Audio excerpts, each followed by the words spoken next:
Hello everyone and welcome to Learning Curve Acres. I'm Marcy. Well, this is a far cry from last Monday, isn't it? This is the best the garden has though right now. So we'll go inside and see what's happening in there. Alright, so starting off here in the kitchen, we can see that the kale and the spinach are doing absolutely wonderful. Any mopey leaves that are coming on the kale, I've been taking off and feeding either to our chickens or to the rabbits, because both absolutely love the kale. And then there's my rosemary plant. This one is 2 years old now. Still looking absolutely awful. But I keep hoping it will take off. I have a few carrots that I have going, some in water and one in some soil. Honestly, I'm strictly growing those for the tops for the chickens, or not for the chickens, for the rabbits, because the carrot tops are actually the healthiest part of the carrot for your rabbits, because the carrot is very high in sugars. I'm trying to start some hot pink phlox from seeds that I saved from back in our old place. So hopefully at least 2 or 3 will sprout nicely.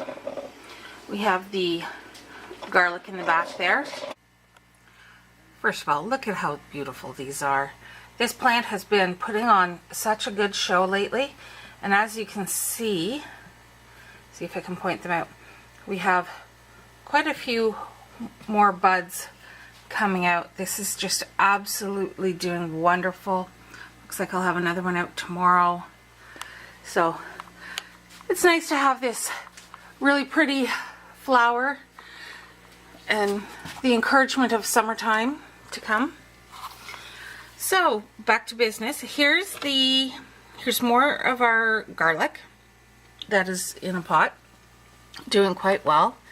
And then I threw some radish seeds into this flower pot, just for the fun of it. And I wanted some early radishes. So I've got 3 that have sprouted out of, I think there were 8 or 10 seeds put in there. So I'm hoping those will do well. Here we have the cantaloupe that Jason had requested. We have a tomato, a couple Purple Prince tomatoes, my Rugosa Rosa, and then of course the habaneros are doing quite well, though I should probably give them a bit of a spin so that they're not growing all in one weird direction. So, but I do love the really pretty leaves that they have, and the nice, almost heart shape that they have. Very pretty glossy leaves. We have Datura, my oregano, and this is not wanting to, hello, there we go. The oregano, it's looking quite nice. I just turned it this morning so that it would try and grow back the other way. I have some glass gem popping corn. So this is the small one. It's only about 3 to 5 inches long for a cob, and it's the prettiest thing ever. So we're going to see what happens, see how it grows out here. Here, if this will focus, maybe it's the light.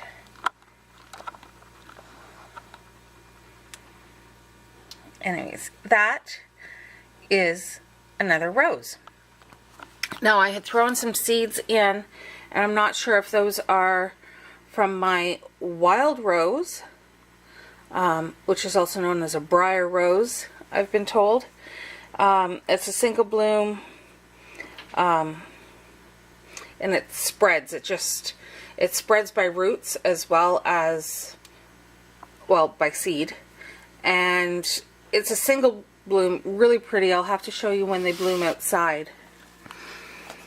Back here, these were some mystery seeds I had collected at my friend Scarlett's house. And it was so funny because I had put them into a little piece of cellophane and popped them in my pocket. And when I got home, I put them in a container and completely forgot about them until I was doing some of my seed organization a little while ago. And I found this little baggie of seeds, and I'm thinking, what on earth are these for? All I know is that they're probably flower seeds and probably from Scarlet's. So there you go. But they're growing, so hopefully we'll find out what they are. This is a fair bit of thyme that's coming up nicely. Alright, so that's the lavender back there, which is coming along nicely in those two square pots. I absolutely love lavender in my gardens, both in my flower and in my vegetable gardens. It's one of those plants that helps to deter the bad bugs, but also helps to bring in the vital propagators and pollinators. Helps, the bumblebees absolutely love it, but so do the really tiny moths and butterflies that come and help pollinate our gardens. In here I have some columbine, though it's not looking so wonderful. Part of it seems to be the lighting. Let's see if we can get the camera to focus nicely. Hello. Because the leaves are actually a really pretty, almost purpley blue color. And in my viewfinder it looks like they're mostly dead leaves, but they're not. It's just the lighting. In here we have a whole bunch of Brandywine and Purple Prince tomatoes that have been potted into these because I ran out of milk bags. And, well, we always have lots of water bottles. If my hubby gets one at work, he brings it home, the empties home for me to reuse, which is always great.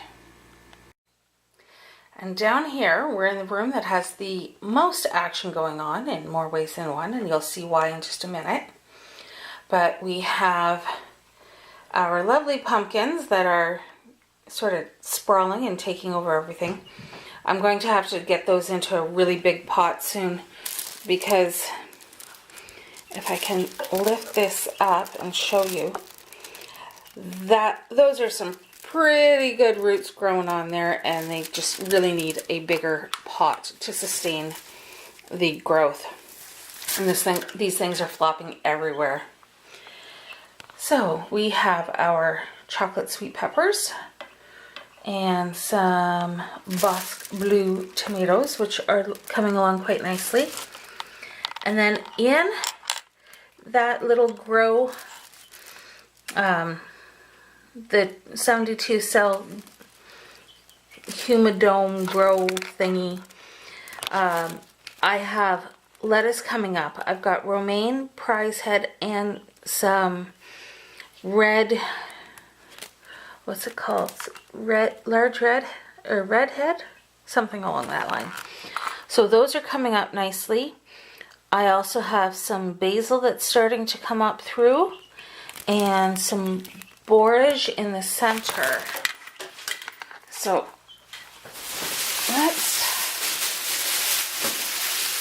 sorry for all the noise. Let's do this just to make things a little easier now.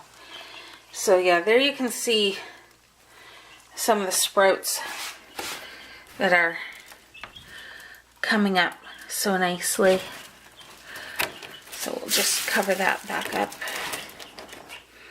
Much easier said than done with one hand.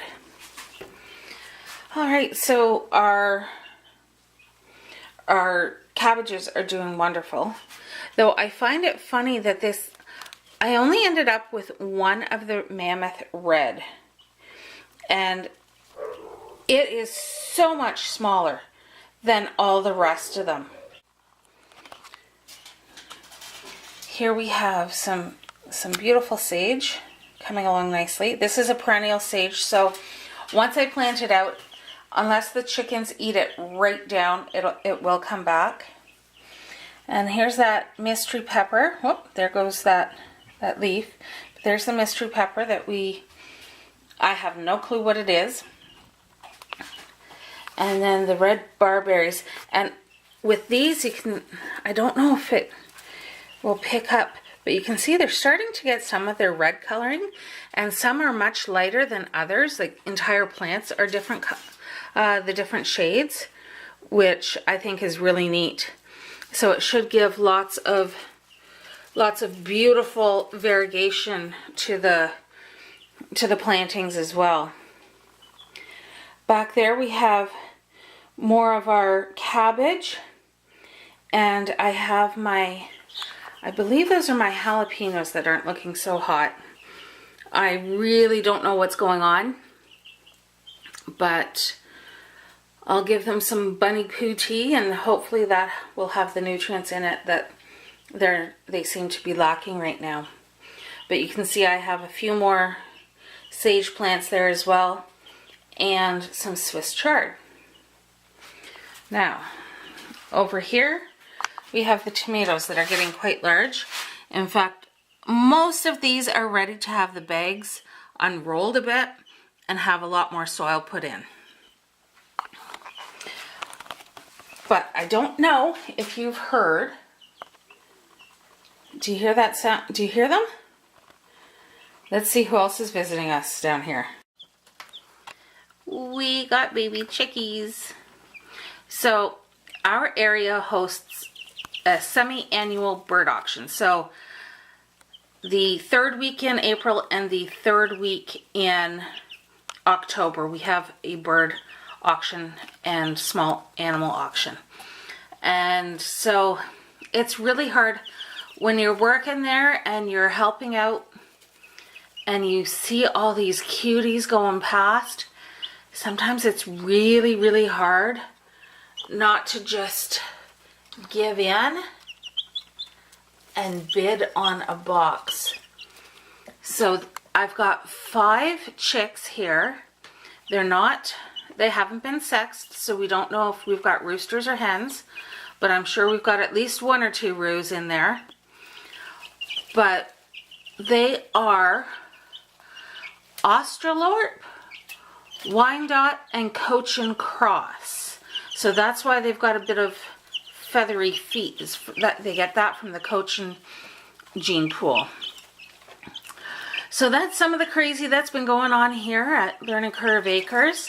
Thank you so much for joining me, and please don't forget to like, subscribe, and share the video, and we will see you again soon. Take care, everyone.